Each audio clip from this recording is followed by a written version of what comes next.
नमस्कार दोस्तों, welcome to MBA trainer. मैं हूं सौरभ ठाकुर। चलिए स्ट्रेट अवे स्टार्ट करते हैं आज की क्लास। जैसे कि आप देख सकते हैं आज की क्लास का एजेंडा बहुत ही इंटरेस्टिंग है। आपको बहुत कुछ सीखने को मिलेगा और बहुत मजा आएगा आज की क्लास में। WHO मतलब world health organization, China and what's in it for India. India के लिए बहुत एक खास टाइम आने वाला है, स्पेशली 22 मई के आसपास। देखिए आज की तारीख में आप सिर्फ इंडिया, बाकी विदेश के भी अखबार देखेंगे, नेशनल एंड इंटरनेशनल डेलीज, तो आपको कहीं ना कहीं इस तरह के चाइना बैशिंग के आर्टिकल्स बहुत देखने को मिलेंगे। वीडियो को पॉज करके इस आर्टिकल को इस आर्टिकल को तो नहीं पढ़ पाएंगे। आर्टिकल आप जरूर पढ़िए गूगल करके, बल्कि इस हेडिंग को जरूर पढ़िएगा। आपको इस तरह से, ये माइक पोम्पियो साहब हैं, इनको आप पहचानते होंगे मेरे ख्याल United US secretary of state है। यूएस ने तो क्लियर कर दिया, no no no, will keep on bashing China. हम तो टायरेंट मतलब होता है एंग्री स्पीच, हम तो भाई बैश करेंगे ही चाइना, क्योंकि चाइना अब तक बहुत कुछ छुपा रहा है कोविड-19 के बारे में। यूएस ने तो एकदम कैटेगोरिकली इस बात को क्लियर कर दिया। इस तरह से आप देख सकते हैं कि तो दुनिया देखिए, आप कहीं ना कहीं चाइना के अगेंस्ट में बैशिंग में तो हो रही है। तो टीम एक ऐसा हो गया कि चाइना इस तरफ हो गया और कहीं ना कहीं एक पूरी टीम बन रही है चाइना के अगेंस्ट में। और यहाँ पे आपको ट्रम्प साहब मिलेंगे, यूनाइटेड स्टेट्स के राष्ट्रपति शिंजो एबे साहब मिलेंगे, जापान के प्रधानमंत्री स्कॉट मॉरिसन साहब मिलेंगे, ऑस्ट्रेलिया के प्रधानमंत्री। कहीं ना कहीं वर्ल्ड को ऐसा लगने लग गया कि चलो इंटरनेशनल कोर्ट में तो लगता नहीं कुछ हो पाएगा चाइना के अगेंस्ट, तो हमको घेरना तो पड़ेगा चाइना को। दूसरी बात यह है कि ऐसा क्या चीज़ है जो 2 मई को होने वाला, जिसके बाद इंडिया को एक बहुत बड़ी लीडरशिप पोजीशन मिलेगी, और उसका किस तरह से प्रोबेबली हम क्या एक्सपेक्ट कर सकते हैं कि आने वाले टाइम पे इंडिया किस तरह के लीडरशिप रोल प्ले कर सकता है और इंटरनेशनली इंडिया लीड कर सकता है, हम उस बात पे डिस्कशन करते हैं। तो आपको अंदाज़ा हो गया हो कि आज की क्लास में काफ़ी कुछ डिस्कस करने को है। अब जहाँ पर भी इस वीडियो को देख रहे होंगे, YouTube channel MBA trainer Saurabh Thakur में जा सकते हैं और इस तरह के बहुत सारे वीडियो से बेनिफिट अवेल कर सकते हैं। जब आप वीडियो देख लेंगे तो Telegram channel Saurabh sir official में जाके इस पर्टिकुलर वीडियो का पीडीएफ भी डाउनलोड कर लीजिएगा। देखिए ये मत भूलिएगा कि आज की तारीख में जब मैं आप लोगों के लिए वीडियो बना रहा हूँ 9 मई 2020 है। मैं आपको पहले डेट क्लियर करता हूँ। अनफॉर्चुनेटली कभी मैंने सोचा भी नहीं था, सपने में मैं बात बोलूँगा, अब 40 लाख, यस 40 लाख से ज़्यादा कोरोना वायरस के लिए पॉजिटिव केसेस हो चुके हैं। यस, ये नंबर क्रॉस कर चुका है। अनफॉर्चुनेटली 2,75,000 से ज़्यादा लोग, I am really sorry to say, लेकिन उनकी मृत्यु हो चुकी है। एक अच्छी चीज़ मैं आपको ये बता रहा हूँ, 14 लाख से ज़्यादा लोग रिकवर कर चुके हैं। एक बार देखते हैं दुनिया में सब लोग कहाँ कहाँ पे। सबसे पहले नंबर पे आता है यूनाइटेड स्टेट्स, जहाँ पे 13 लाख से ज़्यादा ज़्यादा केसेस हैं। इसके बाद जो कंट्री आता है वो आता है स्पेन, जहाँ पे 2.5 लाख 2.5 लाख से ज़्यादा केसेस आपको देखने को मिलेंगे। इसके बाद आता है इटली। इटली में आप देखेंगे तो तकरीबन 2,20,000 के आसपास केसेस आपको दिखेंगे, ऑलमोस्ट की बात कर रहा हूँ। इसके बाद आपको बोरिस जॉनसन साहब का यूके देखने को मिलेगा, जहाँ पे आपको 2 लाख से ज़्यादा केसेस देखने को मिलेंगे। इसके बाद बहुत तेज़ी से रशिया ऊपर आया, जहाँ पे ऑलमोस्ट 2 लाख केसेस हैं। मैं रशिया पे आपके लिए वीडियो ज़रूर बनाऊंगा, चिंता मत कीजिए, मैं आपको अलग से बताऊंगा रशिया के बारे में। इसी तरह से आपको देखने को मिलेगा फ्रांस, जहाँ पे तकरीबन 1,70,000 के आसपास केसेस हैं, और इसके बाद जर्मनी में भी तकरीबन उतने ही हैं। चाइना कब आएगा अभी आप देखते जाइएगा। ब्राज़ील में 1 लाख से ज़्यादा केसेस हैं। अब जब ब्राज़ील में भी देखेंगे तो तकरीबन 1.5 लाख केसेस वहाँ पर भी हो गए। इसके बाद टर्की भी आ गया, चलो टर्की भी आ गए, यहाँ पे 1,35,000 के आसपास केसेस, लेकिन अभी तक चाइना नहीं आया। इसके बाद ईरान भी आ गया, और ईरान में भी केसेस 1 लाख से ज़्यादा है। अब फाइनली हम लोग लेके आते हैं चाइना को। मुझे याद है जब कोरोना वायरस के केसेस शुरू हुए थे, तो एक टाइम था जब टोटल केसेस का 98 to 99% सिर्फ चाइना, और चाइना के भी हुबई प्रोविंस के वुहान शहर से मैक्सिमम केसेस थे। आज के टाइम पे चाइना कहना ये है कि हमारे यहाँ से तो बस 82,000 केसेस हैं। ना सिर्फ ये चाइना कहना है कि यार बीते कल तो हमारे यहाँ 1 केस आया है। आपको लगता है कि चाइना से 82,000, दुनिया का सबसे ताकतवर देश लिटरली अपने बेचारा घुटनों पे आ चुका है, 13 लाख को वो नंबर क्रॉस हो चुका है, और एक तरफ चाइना कहना है कि हमारे यहाँ पे 82,000 केसेस हैं। The world really doubts on this data. ना सिर्फ मैं, पूरी दुनिया को डाउट है कि ये डेटा करेक्ट है कि नहीं। इस डेटा के फैक्चुअल करेक्टनेस पे पूरी दुनिया स्तब्ध है, मतलब पूरी दुनिया को डाउट है। देखिए मैं आपको पीस बाय पीस हर एक चीज़ बताता हूँ। सबसे पहले आ जाइए WHO, वर्ल्ड हेल्थ ऑर्गेनाइजेशन। 7 अप्रैल 1948 को बना था WHO, मतलब तकरीबन कितना साल हो गया, 72 साल, 72 ईयर्स का हो गया WHO, world health organization, right. क्या आज भी एक्टिव है? बिल्कुल एक्टिव है, हेल एंड हेल्दी है, क्या ही है इसमें। अच्छा भाई द वे, इसका टाइप जो है वो United Nation what you call specialized agency है यूनाइटेड नेशंस की, राइट। इसका HQ काफ़ी बार एग्जाम में पूछा जाता है, ध्यान रखिएगा, स्विट्जरलैंड के जिनेवा में इसका HQ है। इसके अलावा जो टेड्रोस साहब को तो अब पूरी दुनिया पहचान चुकी है, अच्छे बुरे पॉजिटिव नेगेटिव, ज़्यादातर नेगेटिव और बहुत ही कम पॉजिटिव पॉइंट्स के लिए Tedros. So doctor Tedros Adhanom Ghebreyesus, जो कि इथियोपिया के हैं, जो आज के टाइम पे जब मैं वीडियो बना रहा हूँ 9 मई 2020 की 9 की रात है ये, जो डायरेक्टर जनरल साहब हैं। WHO के 3 डेप्यूटी डायरेक्टर जनरल भी हैं, 1 2 3 3 डेप्यूटी डायरेक्टर जनरल भी हैं। इसमें सौम्या स्वामीनाथन जी आती हैं। स्वामीनाथन के अलावा जेन एलिसन आते हैं, और इसके अलावा पीटर सेल्मा आती हैं। मुझे कमेंट बॉक्स में इन तीनों का नाम रिप्रोड्यूस करके बताइएगा, और तीनों का, चाहे सौम्या स्वामीनाथन हो, चाहे जेन एलिसन हो, चाहे पीटर सेल्मा हो, इन तीनों के नाम और कंट्री तीनों मुझे कमेंट बॉक्स में बताइएगा। चलिए आते हैं एजेंडा पे, मेन चीज़ पे आते हैं आज की क्लास में। जैसा मैंने आपको बताया कि आज के अब तो ऐसा लग नहीं रहा है कि इंटरनेशनल कोर्ट ऑफ जस्टिस में या ICJ में कुछ ज़्यादा होने वाला चाइना के खिलाफ। आपने देखा होगा तो कहीं ना कहीं पूरी दुनिया चाइना से वॉर क्राइम, पूरी दुनिया का जो कहना है वो ये वॉर नहीं तो और क्या है, इतनी मौतें नॉर्मल किसी बीमारी में होती हैं क्या? पूरी दुनिया तो यही कह रही है ना चाइना से। ICJ मतलब international court of justice moves United nation human rights council against China. ये देखिए, रिपरेशन मतलब वॉर डैमेजेस की मांग कर रहा है, और एक दो नहीं, तकरीबन पूरी दुनिया, कहीं ना कहीं पूरी दुनिया का कहना यह है कि भाई दिस इज़ वॉर, और इसके लिए चाइना को वॉर डैमेजेस पे करना ही चाहिए। आपको दुनिया के अलग अलग अखबारों में इस तरह की भी चीज़ें देखने को मिलेंगी कि कहीं ना कहीं WHO और चाइना के बीच में कुछ ना कुछ तो साठगांठ है। कंप्लाइज का मतलब होता है क्राइम पार्टनर्स। तो इस तरह की बातें भी होने शुरू हो गई हैं। कहीं ना कहीं ये बातें होने लग गई हैं पूरी दुनिया के अखबारों में कि भाई WHO जो है, मतलब डायरेक्टर जनरल साहब ये हो गए टेड्रोस जब्रियास जो है, कहीं ना कहीं WHO जो है वो पैरेटिंग मतलब तोते की भाषा बोलना, वो चाइना की भाषा बोल रहा है, जो चाइना बोल रहा है, जो चाइना सिखा रहा है वही बात बोल रहा है। चाइना के अखबार ये CGTN वगैरह पढ़ने की ज़रूरत नहीं है, बेसिकली चाइना का माउथ पीस है, बस मैंने दिखाने के लिए रखा है। CGTN China global telecom network कुछ लिखते हैं ये लोग, बेसिकली चाइना का माउथ पीस है, तो इसको ज़्यादा ध्यान मत दीजिएगा। आप देखे होंगे कि आज के टाइम पे यूनाइटेड स्टेट्स, मैंने आपको स्टार्टिंग में भी दिखाया था, ऑस्ट्रेलिया, यूनाइटेड स्टेट्स, जापान और दुनिया के बहुत सारे देश, इटली तो बहुत पहले वॉर डैमेजेस की मांग कर चुका चाइना से, तो और ऑस्ट्रेलिया के स्कॉट मॉरिसन साहब तो डट के खड़े हो गए कि भाई हम तो वुहान के उस लैब में जाना ही चाहते हैं, चाहे आप किसी भी भाषा को समझिए। तो स्कॉट मॉरिसन साहब ने तो क्लियर कर दिया है, और आपने देखा होगा तो आजकल बहुत चाइना भी ऑस्ट्रेलिया को धमकी वगैरह भी बहुत ज़्यादा दे रहा है। ऑस्ट्रेलिया ने क्लियर कर दिया भाई हमको तो वेट मार्केट में जाना है, हमको दिखाओ पहले, हमको भरोसा ही नहीं हो रहा है इस बात का। तो आपने देखा होगा तो चाइना ना, ये बात एक तरफ इंटरनेशनल मीडिया में बात ये हो रही है कि कहीं ना कहीं WHO पैरेट बन गया है, तोता बन गया है चाइना का, और ये देखिए चाइना के अखबारों में किस तरह के आर्टिकल छप रहे हैं कि भाई ऑस्ट्रेलिया जो है वो US का तोता बन गया, पैरेट बन गया। देखिए WHO के टोटल मेंबर कंट्रीज़ अगर आप देखेंगे तो 194 कंट्रीज़ हैं, और कहीं ना कहीं जो चैलेंजेस WHO के सामने आते हैं वो इंस्टीट्यूशनल चैलेंजेस हैं, राइट। देखिए इंस्टीट्यूशनल चैलेंजेस को आप कैसे सॉल्व करेंगे, वो तो डिपेंड करता है कि वो WHO उतना इफेक्टिव होगा जितने इसके मेंबर कंट्रीज़, 194 मेंबर कंट्रीज़, ये जितना इफेक्टिव होंगे WHO उतना इफेक्टिव होगा।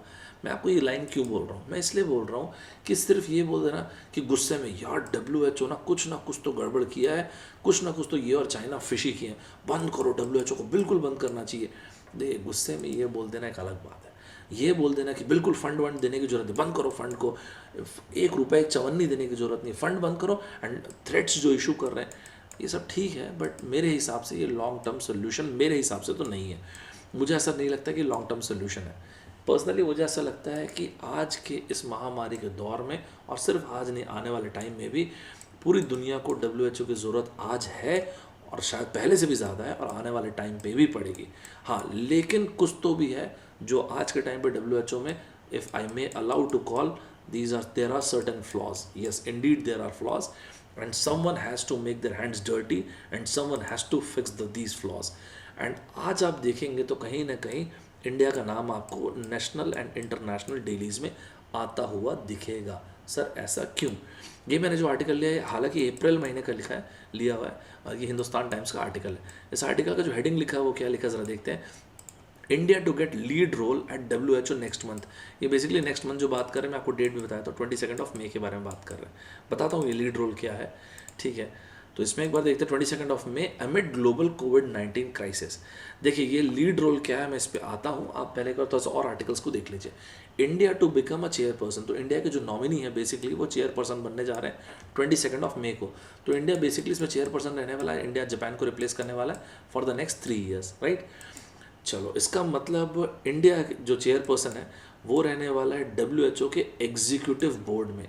अगर आप मुझसे एक सिंपल साधारण सी भाषा में, एक कोलोक्वल लैंग्वेज में पूछेंगे कि सर ये एग्जीक्यूटिव बोर्ड क्या है, तो मैं आपको एक सिंपल सी भाषा में ये बोलूँगा कि ये WHO का जो एग्जीक्यूटिव बोर्ड है ना, बेसिकली ये WHO की पॉलिसीज़ को एग्जीक्यूट करता है। इतना ही सिंपल पॉइंट मैं आपको बोलता हूँ, एक बहुत ही रॉ भाषा में बोल रहा हूँ मैं, ठीक है। तो एक बात तो तय रही कि टेड्रियोस जो एडनॉम टेड्रोस जब्रियास साहब हैं, जो इथियोपिया के हैं, तो डॉक्टर टेड्रोस साहब जो हैं कहीं ना कहीं इंडियन पर्सनल अब तो ऑन बोर्ड रहेंगे, तो WHO या फिर टेड्रोस साहब के डिसीजन मेकिंग जो भी बोल लीजिए आप, में कहीं ना कहीं इंडियन पर्सनल जो है वो बहुत ही मेजर रोल प्ले करने जा रहे हैं। इसके पहले कि मैं आपको ये बताऊं कि भारत एक राष्ट्र के रूप में या आने वाले टाइम पे WHO में एक चेयरपर्सन के रूप में क्या बड़े डिसीजन ले सकते हैं such that we can actually fix the problem. India 5 things India can and must do to fix this broken body of WHO। मैंने नहीं लिखा है कि WHO ख़त्म कर दो, ये we need WHO, that is for sure, but we need a transparent WHO, that is another very very important thing. ये बताने के पहले मैं इसको बताता हूँ, लेकिन इसके पहले आप पहले समझ लीजिए, ये मैंने नहीं बनाया है, ये मैंने जिस वेबसाइट से लिया उसका नाम है हाउ मच। बहुत ही बेहतरीन वेबसाइट है, मुझे तो बहुत पसंद है, इसके इन्फोग्राफिक्स लाजवाब रहते हैं, ज़रूर जाके देखिए। ये रहा यूनाइटेड स्टेट्स और ये रहा चाइना, दोनों को मिलाएंगे तो वैश्विक अर्थव्यवस्था का 40% है, ठीक है। इन प्लेयर्स की ज़रूरत पड़ेगी इसलिए मैं बोल रहा हूँ। इंडिया तकरीबन 3%, इसके अलावा ऑस्ट्रेलिया 2.25% के आसपास है, और बीच मैंने जापान का भी जिक्र किया, तकरीबन 6% के आसपास है, ठीक है। ये वैश्विक अर्थव्यवस्था है। चलिए 5 चीज़ें जो भारत को करना चाहिए 22 में और उसके बाद, या फिर भारत करेगा ताकि ब्रोकन WHO को वापस बैक इन शेप लाया जा सके, ताकि वो WHO वापस आ सके जिसकी ज़रूरत है इस पेंडेमिक में, और भगवान ना करे गॉड फॉरबिड कभी अगर फ्यूचर में भी ऐसा हुआ तो उस वक्त भी ज़रूरत पड़ेगी। सबसे पहली चीज़ जो भारत कर सकते हैं वो ये है, India must fix accountability from WHO leadership. ये सबसे इंपॉर्टेंट है। अब सर इसको आप जस्टिफाई भी कर दीजिए, मैं जस्टिफाई भी करता हूँ। WHO की लीडरशिप में अकाउंटेबिलिटी फिक्स करने का मतलब क्या है? देखिए आपको ध्यान होगा तो काफ़ी समय से ताइवान ने भी बोला हुआ था इस बात को कि भाई कुछ तो भी वायरस, और आपको याद होगा तो ये 31 दिसंबर के पहले की 31 दिसंबर 2019 के पहले की बात है, जब ताइवान जब से बोल रहा था कि यार चाइना के ना वुहान शहर में कुछ तो भी वायरस के बारे में पता चला, जो कि सार्स वायरस नहीं है, जो कि काफ़ी खतरनाक लग रहा है, और चांसेस हैं कि वो ह्यूमन टू ह्यूमन ट्रांसमिट हो रहा है, क्योंकि जो इन्फेक्टेड लोग हैं उनको अलग करके रखा जा रहा है। तो प्लीज़ सर एक बार ज़रूर देखिएगा, ये ताइवान ने भेजा था, और मैंने एक वीडियो में बताया भी है, मैं आपको आगे दिखा दूँगा उस वीडियो का लिंक, तो आप उसको प्लीज़ देखिएगा। 14 जनवरी को WHO ट्वीट करते हैं लाइक दिस कि भाई प्रिलिमिनरी जो इन्वेस्टिगेशन हुई है, जो चाइनीज़ अथॉरिटी ने किया है, उसको देख के तो ये पता चलता है कि ह्यूमन टू ह्यूमन ट्रांसमिशन नहीं हो रहा है। The very first question is why WHO readily buy the idea of Chinese authorities. क्यों ऐसा, क्यों भाई? चाइनीज़ अथॉरिटी ने जो बोला WHO ने डायरेक्टली इसको क्यों मान लिया? और इसलिए पूरी दुनिया में इस तरह के डिस्कशंस आपको आज के टाइम में देखने को मिलेंगे। क्या WHO ने एक्चुअली डाउन प्ले कर दिया, या कैटेगरी, या फिर एकदम आउटराइटली झूठ बोल दिया कि ये इतना लीथल नहीं है, जबकि इतना लीथल है? आप सोचिए, आप मुझे बताइए, आप आखिरी बार कब सुने थे 40 लाख आधी आबादी दुनिया की घरों के अंदर है, इतना लॉकडाउन है कि ये एक्सट्रीम नहीं है, तो फिर एक्सट्रीम क्या होता है? इसके बाद जाके 11 मार्च को WHO ने बोला कि हाँ ठीक है भाई पेंडेमिक हो चुका है। सर आप पेंडेमिक घोषित कर रहे हैं तब जब दुनिया के 80 से ज़्यादा देशों में वायरस फैल चुका है, तो यहाँ पे ना कुछ, इसलिए पूरी दुनिया बोल रही है कि there must be something fishy. दूसरी बात, what actually WHO has achieved. जब WHO ने अपने डेलीगेट्स को यहाँ पे भेजा चाइना में, उसे क्या अचीवमेंट हुआ? जब कुछ इन्वेस्टिगेशन ही नहीं हो पाई तो क्या अचीव हुआ? दूसरी बात यह है कि बार बार WHO इस बात को पुश क्यों करता है कि हुबई प्रोविंस या उसके वुहान शहर से जो वायरस निकला था कि वर्ल्ड कम्युनिटी मस्ट नॉट से it is a Chinese virus या वुहान वायरस। तो दुनिया को क्यों ऐसा बोलता है कि भाई यूज़ मत करो, इससे नाम खराब होगा, ये है, ताकि वुहान शहर का नाम खराब ना हो। सी समझ में आता है वो क्यों बोल रहा है ऐसा WHO, बट फिर भी यार वायरस तो वहाँ से निकला है, तो सच्चाई इसके पहले तक तो इसी तरह से बात होती थी दुनिया के बाकी वायरसेस के लिए। सेकंड पॉइंट भी आप समझ लीजिए। दूसरी चीज़ है, India must demand better transparency, probably much better transparency from the entire member countries. जितने भी 194 मेंबर्स हैं WHO के, तो मेरे ख्याल से 22 तारीख के बाद इंडिया को डिमांड करना चाहिए कि भाई सभी लोग एकदम ट्रांसपेरेंट रहो, अदरवाइज इस वायरस को कैसे रोकेंगे। और सभी लोग वायरस रहो, सभी लोग सॉरी ट्रांसपेरेंट रहो। कहने का मतलब है सबसे पहले पॉइंट में डायरेक्टर जनरल साहब को ट्रांसपेरेंट रहने बोल ही दिया गया। दूसरी चीज़, जहाँ से इस वायरस की शुरुआत हुई थी, जिस देश ने इस वायरस को दिया है, तो सबसे पहली बात आप ही मुझे बताइए, आप कैसे मानेंगे कि चाइना पूरी तरह रिकवर कर चुका है जब तक चाइना अपना एक्चुअल डेटा शेयर नहीं करेगा। चाइना इस तरह की बातें बोलता है कि भाई 82,000 लोग हैं, और हाँ एक और बात है, हम लोग आपके यहाँ के जो इन्वेस्टिगेशन, पूरी दुनिया में 40 लाख केस है और चाइना बोलता है कि हमारे यहाँ 82,000 केस हैं, और हाँ हम लोग बोल रहे हैं मान लो, और कोई इंटरनेशनल अथॉरिटी हमारे यहाँ पे आके इन्वेस्टिगेट नहीं कर सकती है। और एक और बात, चाइना का कहना ये भी कि हाँ भाई हम लोग कोई इनिशियल सैंपल अगर शेयर नहीं करेंगे। सर अगर आप ऐसा नहीं करेंगे तो कोई कैसे मानेगा कि आपने कंट्रोल किया है? सर कैसे, आप ही बताइए सर। आप ये बोलते हैं कि हम लोग ये चीज़ दुनिया जो बोल रही है वो गलत बोल रही है, ये कॉन्स्पिरेसी थियरी है, क्योंकि कहीं ना कहीं आज पूरी दुनिया में ये बात होने लग गई है कि क्या वाकई में ये जो वायरस वुहान से शुरू हुआ है, ये नेचुरल वेट मार्केट से आया हुआ नेचुरल वायरस है या लैब ग्रोन वायरस है। पूरी दुनिया में आज के टाइम पे इस तरह का डिस्कशन शुरू है, और इस चीज़ के लिए चाइना पूरी तरह से दुनिया के देशों को रिस्पॉन्सिबल भी नहीं बोल सकता, क्योंकि जब सर आप ग्लोबल एक्सपर्ट्स को एक्सेस नहीं देंगे, वुहान का लेबोरेटरी का एक्सेस नहीं देंगे, वेट मार्केट का एक्सेस नहीं देंगे, तो भाई there are all the reasons to believe this, मतलब ये तो काफ़ी कारण है। उसके बाद आप ये बोलेंगे कि वेट मार्केट को हम लोगों ने रीओपन कर दिया। ये आर्टिकल ज़रूर पढ़ेगा, वॉक्स एक्सप्लेनर का, बहुत ही बेहतरीन आर्टिकल है। तो वो वेट मार्केट फिर से ओपन कर दिया, यस वेट मार्केट फिर से ओपन हो गया।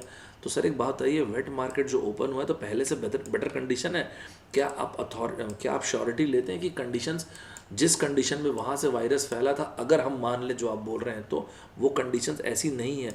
मतलब सर आप ये श्योरिटी ले रहे हैं ना कि वेट मार्केट में अब, इस वेट मार्केट से अब कोई भी इस तरह का वायरस या इतनी बड़ी बीमारी पूरी दुनिया में विश्वव्यापी नहीं होगी, पूरी दुनिया में नहीं फैलेगी।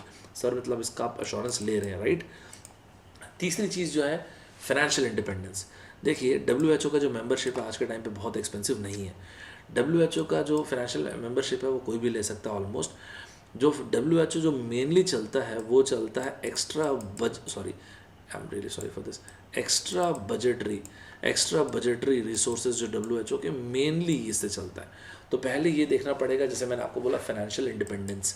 अब ये चेक करना पड़ेगा कि भाई एक बात तो WHO कितना डिपेंड करते हैं एक्स्ट्रा बजटरी रिसोर्सेज में, ये कौन सी कंट्रीज से आते हैं, कौन से फर्म्स से आते हैं, तो इसको थोड़ा सा क्लियर करना पड़ेगा। फोर्थ पॉइंट ये है कि ठीक है, मैं मानता हूँ कि WHO कहना ये है कि वो चाइना की वन चाइना पॉलिसी, चाइना का बाय द वे ऑफिशियल नाम है PRC, people's republic of China, और इसके बाजू में ताइवान है, रुकिए इसमें दिख भी नहीं रहा होगा, ये रहा ताइवान जिसका नाम है RC, रिपब्लिक ऑफ चाइना। मैंने वैसे चाइना और PRC ताइवान इस पर ना एक वीडियो बना रखा है, अगर हो सके तो देख लीजिएगा, 2.25 घंटे का पूरा वीडियो, आपको पूरा चाइना कैसे बना, क्या हुआ, मैंने पूरा 70 साल चाइना, कम्युनिस्ट चाइना के 70 साल ऐसे करके बनाया हुआ है, तो आपको सब कुछ समझ में आ जाएगा उसमें। आता हूँ वापस से इसमें। तो चाइना तो मानता नहीं कि ताइवान एक देश है, और चाइना मानता है कि भाई एक सिंगल चाइना पॉलिसी में मानता है। WHO भी इसी पॉलिसी को बाय करता है। चलो मान लेते हैं, अगर ताइवान जैसा देश, मैं फिर से बोलता हूँ कोट अनकोट देश, if we are allowed to call this देश, नहीं तो इंडिपेंडेंट आइलैंड, जो बोलना है बोल लो। देखिए, क्या ताइवान WHO का मेंबर है? नहीं। क्या अभी इस पेंडेमिक में क्या ऑब्जर्वर है? नहीं। कोई दुनिया की कोई हेल्प के बिना ताइवान एकमात्र ऐसा देश, if we are allowed to call this a देश, अ कंट्री, तो एकमात्र ऐसा देश है जो इससे लड़ के इतना सक्सेसफुली बाहर निकला है। सर आप ये बात कैसे बोल सकते हैं? वैसे आप मेरा पुराना वीडियो देखेंगे तो आपको समझ में आएगा मैं कैसे बोल रहा हूँ। मैंने ताइवान पे, साउथ कोरिया पे, जर्मनी, तीनों पे वीडियो बनाया, क्योंकि मुझे ऐसा लगता है कि आउटराइटली इस वायरस को हराने वाले 3 कंट्री, सबसे पहले नंबर पे बाय फार ताइवान है, कोई डाउट ही नहीं इसमें। सेकंड नंबर पे साउथ कोरिया है, और तीसरे नंबर पे अभी नया जो विनर है वो जर्मनी, ऐसा मुझे लगता है। मैंने तीनों पे अपनी तरफ से वीडियो बनाया, आप देखिएगा अगर आपको टाइम मिले तो। ये रहा ताइवान। तो ताइवान की तारीफ़ करना तो छोड़िए, सर तारीफ़ क्यों करना भाई साहब, ऐसा है 450 से भी कम केस हैं। आप ज़रा ताइवान की पोजीशन देखिए, अगर चाइना के चलिए 82,000 के डेटा को भी मानते हैं, तो आप देखिए ज़रा ताइवान कहाँ पे है, और इसके बावजूद आप ये बोल रहे हैं कि 450 से भी कम केसेस, 10 से भी कम डेथ्स, तो आपको you should give credit where credit is due. तो मुझे ऐसा लगता है कि ताइवान को उसका क्रेडिट देना चाहिए। तो क्रेडिट देना तो छोड़ दीजिए, WHO ने, और ये वीडियो मैंने बनाया था, आप देखिएगा इस वीडियो को, टेड्रोस साहब ने अचानक, पता नहीं all out of nowhere, 8 अप्रैल के आसपास की बात है, जब टेड्रोस साहब ने बोला कि मुझको ताइवान से बहुत हेट कमेंट्स, रेसिस्ट कमेंट्स आ रहे हैं। देखिए वो तो खैर टेड्रोस साहब जानेंगे, मैंने उस सारे एंगल को इसमें कवर किया है, but personally I believe when the entire world is fighting this battle, आज के टाइम पर जब पूरी दुनिया इस महामारी से लड़ रही है, अचानक ये racist remark out of nowhere, एक ऐसा देश ताइवान, मतलब वंस अगेन फिर से कोट अनकोट देश, if we are allowed to call this, आप एक तरफ वो कंट्री जिसने इतना बेहतरीन तरीके से लड़ा इस वायरस से, उसके बारे में राइट नाउ इस तरह की बातें करना, instead of praising this country, I believe these are cheap shots, and these are not just cheap shots, these are cheap shots of legendary level. तो सबसे पहली बात, ताइवान को तो इसमें प्रेज होना चाहिए, कोई डाउट ही नहीं है, ताकि ताइवान ने ऐसा क्या किया है, पूरी दुनिया उस एक्सपर्टीज़ का फ़ायदा उठा सकती है। मैंने उस पर्टिकुलर वीडियो में ये सारे आर्टिकल्स कवर किए हैं जो यहाँ पे दिए हैं, मतलब आपको इसलिए दिखा रहा हूँ ताकि आप पढ़ना चाहें तो, मतलब बीबीसी का आर्टिकल है, द गार्जियन का आर्टिकल है, एंड रॉयटर का आर्टिकल है। वैसे मैंने अपनी तरफ से इन सभी को कवर किया है इसमें, राइट। इसके अलावा पांचवा और आखिरी पॉइंट आपको ये बता देता हूँ कि पांचवा पॉइंट ये है कि एक कंडक्ट करना पड़ेगा इंटरनेशनल प्रोब, ताकि समझ में आए इस आउटब्रेक के बारे में, और इसको चाइना को अलाउ करना चाहिए। अब चाइना अगर ये बोले कि नहीं नहीं बिल्कुल नहीं, ऐसा नहीं करना चाहिए, इससे कंट्री का नाम खराब होगा, हुबई प्रोविंस का नाम खराब होगा, वुहान शहर का नाम खराब होगा, चाइनीज़ लोगों का नाम खराब होगा, जब तक इस वायरस से फाइनल विक्ट्री नहीं होती ऐसा नहीं करेंगे। अरे सर तो फाइनल विक्ट्री कैसे होगी, आप ही बता दीजिए, जब तक पता ही नहीं लगाएंगे तो फाइनल विक्ट्री का सपना क्यों दिखा रहे हैं, फिर कहाँ से हो जाएगी फाइनल विक्ट्री। तो पूरी दुनिया, ना सिर्फ इंडिया, पूरी दुनिया इस चीज़ के लिए, तो चाइना को मेरे हिसाब से अग्री करना पड़ेगा इस चीज़ पे कि भाई, और आपने देखा भी होगा तो अभी कुछ दिन पहले, मतलब अभी आपने लेटली देखा होगा तो चाइना ने इस चीज़ के लिए अग्री भी किया, लेकिन फिर चाइना ने बोला ठीक है चलो हम लोग मान जाते हैं, लेकिन फिर WHO के प्रेजेंस में करो। Sir how is this even possible, मतलब आप सोच के देखिए technically, how is this even possible, जब आप ये बोल रहे हो कि कहीं ना कहीं कुछ ना कुछ फिशी है between WHO and China. How can the probe be independent if it is dictated by the eligibly perpetrator of the crime itself. तो कैसे बोलेंगे आपकी ये जो पूरा का पूरा प्रोब है वो इंडिपेंडेंट है। आप बोल रहे हो कि कहीं ना कहीं कुछ ना कुछ WHO चाइना की जो फिशी है, तो सर एक बार हो जाने दो ना इस चीज़ को, आप सर एक बार अलाउ तो करो, जितने भी आपके यहाँ पर डॉक्टर्स थे, विसल ब्लोअर्स थे, सिटीजन जर्नलिस्ट थे, सिटीजन्स थे, जो भी वो इन्फॉर्मेशन शेयर करना चाहते हैं, एक बार सर जितने भी जो इन्वेस्टिगेटर्स हैं इंटरनेशनल लेवल के, उनको सर एक बार वुहान के लेबोरेटरी का एक्सेस तो दीजिए, एक बार उस वेट मार्केट का तो एक्सेस दीजिए, हु नोज़ यार, वहाँ से कुछ ऐसी चीज़ मिल जाए। मेरे कहने का मतलब इस पूरे वीडियो में जो था वो ये था कि अब ना बहुत सारा टाइम जा चुका है, अब मौन इस बात पे दुख व्यतीत करना कि भाई टाइम जा चुका, बहुत चांसेस हम लोगों ने मिस कर दिए, इससे कुछ अच्छा नहीं होगा मेरे ख्याल से। We have already wasted ample amount of time. अब ये नहीं देखना चाहिए कि पॉलिटिकली कौन करेक्ट है कौन इनकरेक्ट है, अब आना चाहिए, पूरी दुनिया को एक होना चाहिए। मुझे ऐसा लगता है इंडिया 22 को जब अभी जो मेंबर बन जाएगा उसके बाद लीड करना चाहिए, लेकिन at the same time India needs global support, no doubt about it. उसके बिना ये चीज़ें जो है ये सिर्फ सपने के जैसे रह जाएंगी, कुछ नहीं होगा। तो इसमें इंडिया को लीड करना चाहिए और पूरी दुनिया को सपोर्ट करना चाहिए इस चीज़ में इंडिया का। और उसके बाद मैं आपको फिर से बोलता हूँ, ऐसा नहीं है कि we don't need WHO, but we need a much better and a stronger WHO, and the WHO that is more transparent, that should not be biased towards any specific country। जाते जाते आपको एक और बात बताता हूँ, ये आपके लिए वीडियो में बना रहा था, तो अभी 2-3 घंटे पहले ही आर्टिकल आया, ज़रूर पढ़िएगा, हिंदुस्तान टाइम्स का आर्टिकल है। पहली बार चाइना ने एडमिट किया इस चीज़ को, this is the first time China ever admitted, China admits corona virus exposed shortcomings. क्योंकि आपने देखा होगा तो इतना भयंकर इंटरनेशनल प्रेशर माउंट हो रहा है लोकल लेवल पे, ये देख सकते हैं आप, ये लोकल प्रेशर है, वहाँ पे लोकल लोग विरोध करने लगे अपनी गवर्नमेंट का, तो एडमिट कहाँ से नहीं करेंगे भाई, एडमिट तो करना ही पड़ेगा। तो ये था मेरा पूरा डिस्कशन इस टॉपिक के बारे में। आपको क्या लगता है, जो मैंने पॉइंट्स आपके साथ डिस्कस किए, तो आपको क्या लगता है, do the world need a stronger WHO या WHO की ज़रूरत ही नहीं है? क्या चाइना को अपने वेट मार्केट का, वुहान के लेबॉरेटरी का ये सब एक्सेस देना चाहिए? और क्या आपको ऐसा लगता है इंडिया लीड कर सकता है इस चीज़ में, and the world must support India in this particular matter? अपना ओपिनियन ज़रूर लिखिएगा कमेंट बॉक्स में, I love to read your opinion, but make sure कीजिएगा कि आप पोलाइटली लिखें उस चीज़ को, ताकि कुछ भी ऐसा उल्टी सुल्टी चीज़ें ना लिखें। तो ये था हमारा आज का डिस्कशन सेशन। मैं सौरभ ठाकुर आप लोगों से विदा लेता हूँ। मैं उम्मीद करता हूँ कि आप लोग अपने घर में अच्छे से होंगे, सुरक्षित होंगे, अपना ध्यान रखिएगा। मिलते हैं नेक्स्ट क्लास में। Bye bye everybody, take care.